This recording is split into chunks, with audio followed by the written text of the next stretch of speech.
Halo para pendengar dimanapun kalian berada. Kembali lagi bersama gua di channel Deep Creepy, sebuah channel yang membahas kisah-kisah mengerikan, brutal, sadis, dan kontroversi yang pernah terjadi di seluruh penjuru dunia. Kali ini, Deep Creepy akan menceritakan tentang sebuah kasus yang dikenal sebagai kasus pembunuhan Yao Aiking atau Nanjing Dismemberment Case. Kasus tersebut dianggap sebagai salah satu kasus paling mengerikan yang pernah terjadi di Cina di tahun 1996. Seorang mahasiswa bernama Yao Aiking ditemukan tewas dengan tubuhnya yang menjadi lebih dari 2000 bagian. Kekejaman yang dilakukan oleh pelaku sangat di luar akal sehat dan dikecam oleh banyak orang di seluruh dunia. Pelaku pembunuhan juga masih belum ditemukan sampai sekarang, yang membuat kasus tersebut menjadi semakin mengerikan dan penuh misteri. Bahkan, kasus tersebut sampai memicu munculnya teori konspirasi yang menyeret nama universitas dan pihak militer Tiongkok. Penasaran dengan cerita lengkapnya?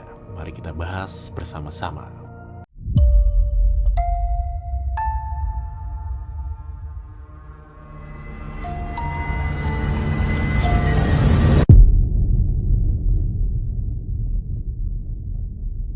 Cerita ini dimulai dengan penampilan seorang remaja asal Tiongkok bernama Yao Aiking atau yang lebih akrab dipanggil Aiking. Ia lahir pada 12 Maret 1976 di kawasan distrik Dianyang di kota Taizhou yang berhadapan langsung dengan Laut Timur Tiongkok. Ia memiliki kakak perempuan bernama Yao Aihua atau yang lebih dikenal sebagai Aihua. Sejak kecil, Aiking dikenal sebagai anak introvert yang selalu menyendiri hingga membuatnya tidak memiliki banyak teman. Ia sering menghabiskan banyak waktunya untuk belajar, membaca buku, dan membantu pekerjaan ibunya, seperti mencuci piring sampai membersihkan rumah.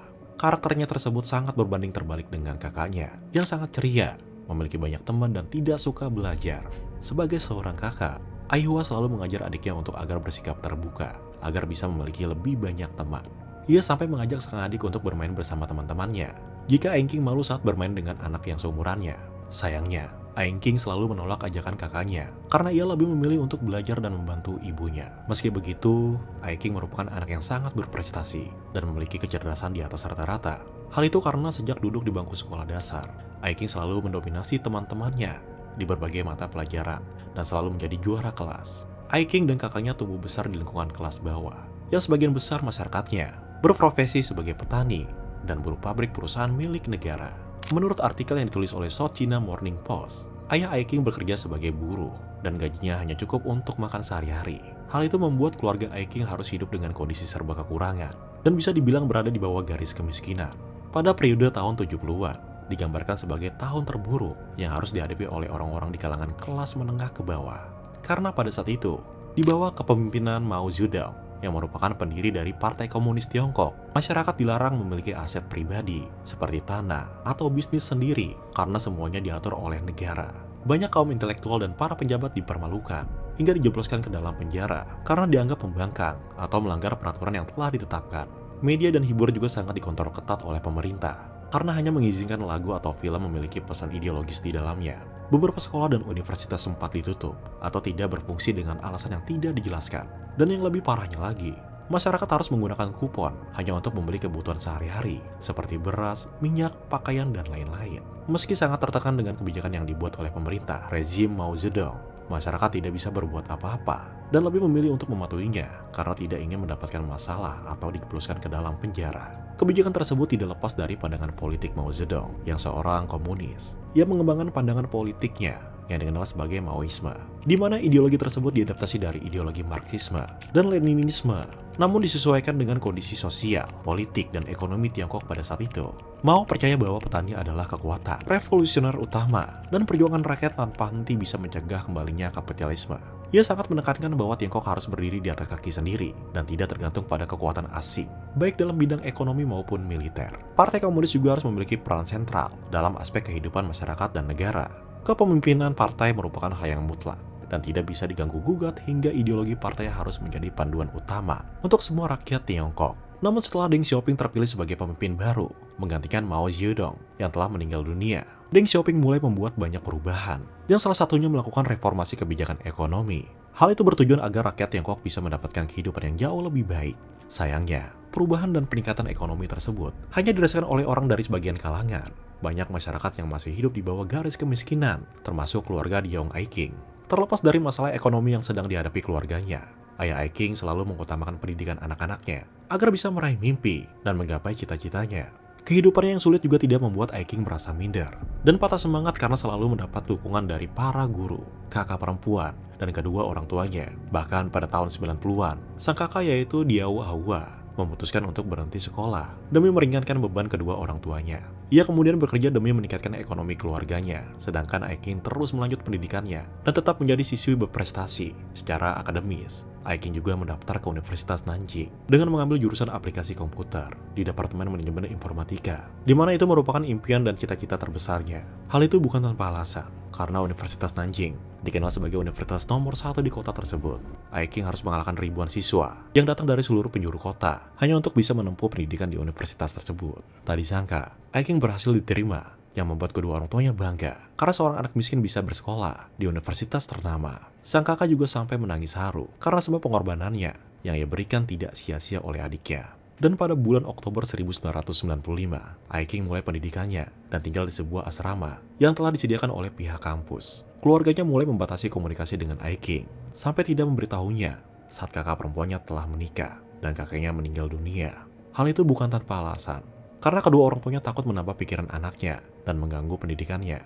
Selama kuliah, Aiking terus menunjukkan prestasinya hingga dipercaya oleh teman-temannya untuk menjadi ketua kelas. Namun, pada 10 Januari 1996, ia dan teman sekamarnya dihukum oleh petugas asrama karena menggunakan alat listrik secara ilegal yang dianggap sebagai pelanggaran peraturan. Dan setelah terlibat cekcok dengan salah satu petugas asrama, Aiking pergi meninggalkan asrama untuk menenangkan diri dan berjalan-jalan sendiri. Ia mengenakan mantel merah yang dilapisi dengan pakaian dalam berwarna hitam, di mana itu merupakan pakaian terakhir yang dilihat oleh teman sekamarnya.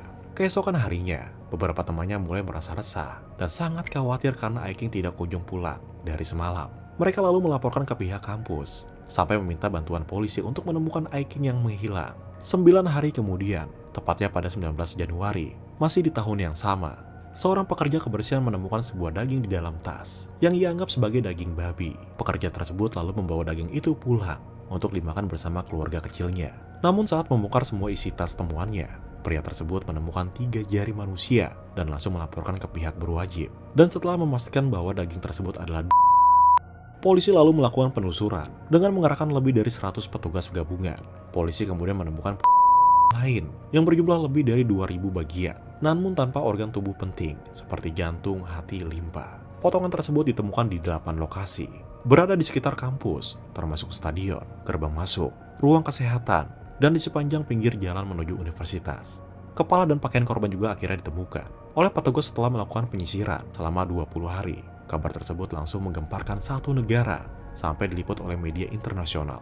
Seorang perwira senior menggambarkan kasus tersebut sebagai kasus pembunuhan paling kejam yang pernah terjadi di Tiongkok. Kekejaman pelaku dianggap sangat di luar nalar, bahkan melebihi kasus kriminal kelas berat. Beberapa hari setelah penemuan yang sangat menggemparkan, tim forensik menyatakan di depan media jika jenazah tersebut adalah Diao Aiking karena memiliki tai lalat di pipi kanannya, sesuai dengan ciri-ciri yang diberikan oleh keluarganya. Mereka juga menambahkan bahwa pelaku merupakan orang terlatih yang sangat memahami tentang ilmu anatomi.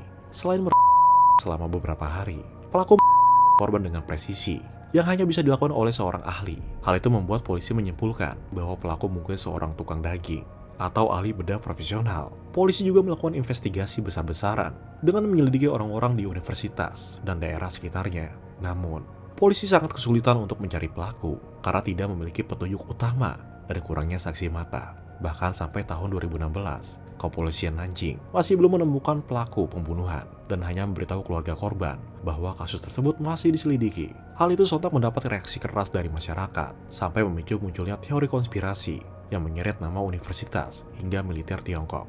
Menurut postingan yang ditulis oleh Modok 151 di Reddit, ia menduga jika Diao Aiking menjadi korban eksperimen rahasia yang melibatkan ahli anatomi atau ilmuwan sampai mengaitkannya dengan praktek penelitian ilegal yang dilakukan oleh kampus atau pihak militer. Hal itu bukan tanpa alasan, karena Universitas Nanjing sangat dekat dengan fasilitas militer yang rahasia dan dijaga ketat oleh pemerintah. Bahkan ada teori yang mengatakan, jika Diao diduga telah melihat eksperimen yang dilakukan oleh pihak militer, sampai membuatnya harus dihilangkan demi kepentingan negara. Tak hanya itu, beberapa orang percaya bahwa pelakunya adalah orang-orang dari lingkungan akademis, entah itu dosen, peneliti, atau staf medis universitas yang memiliki akses untuk memasuki ruang anatomi atau peralatan laboratorium Pelaku mungkin merupakan seorang psikopat yang memiliki motivasi pribadi atau membunuhnya hanya untuk memuaskan hasrat demi kesenangan. Universitas juga diduga menutupi dari kejadian tersebut demi menjaga nama baik kampus sebagai universitas nomor 1 di Nanjing. Namun dalam postingan yang ditulis oleh akun Crazygal 16 di situs Reddit, ia berpendapat bahwa Diao merupakan korban dari kekejaman yang dilakukan oleh kelompok sekte rahasia atau ritual okultisme. Hal itu bisa dilihat dari cara mereka yang memotong-motong dan merebus bagian untuk praktik keagamaan ekstrim atau penyembahan setan. Pihak polisi disebut-sebut sengaja menahan informasi karena kasus tersebut dianggap mengerikan dan belum terpecahkan. Pemerintah juga menekan keluarga Diao agar tidak berbicara banyak karena pelaku pembunuhan mungkin merupakan orang yang sangat berpengaruh, terlepas besar atau tidaknya. Namun beberapa orang percaya dengan teori-teori tersebut karena sampai saat ini pelaku pembunuhan masih belum ditemukan. Pada tahun 2020, media Tiongkok yaitu South China Morning Post menggambarkan bahwa kepolisian Nanjing telah menangkap seorang pria bermagama. Pria tersebut diduga merupakan pelaku pembunuhan Diao Aiking karena DNA-nya cocok dengan bukti yang ditemukan di tempat kejadian.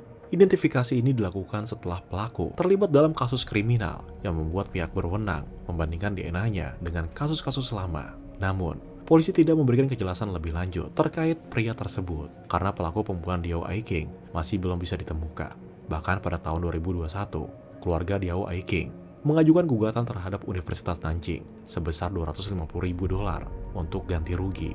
Sang kakak yaitu Diao Hawa mengatakan di depan media, jika gugatan tersebut untuk mencari keadilan, bukan biaya kompensasi. Dan baru-baru ini, kasus pembunuhan Diao Aiking kembali mencuat setelah dibahas oleh media besar Inggris dan Amerika, yaitu The Sun dan The New York Times. Kasus tersebut dianggap memiliki kemiripan dengan kasus pembunuhan Elizabeth Short yang dikenal sebagai kasus Los Angeles Black Dahlia.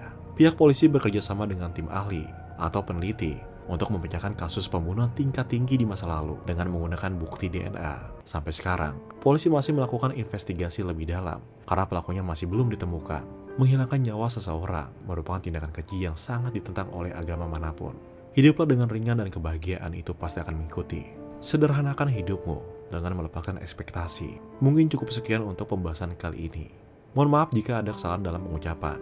Dan sampai jumpa di konten menarik berikutnya.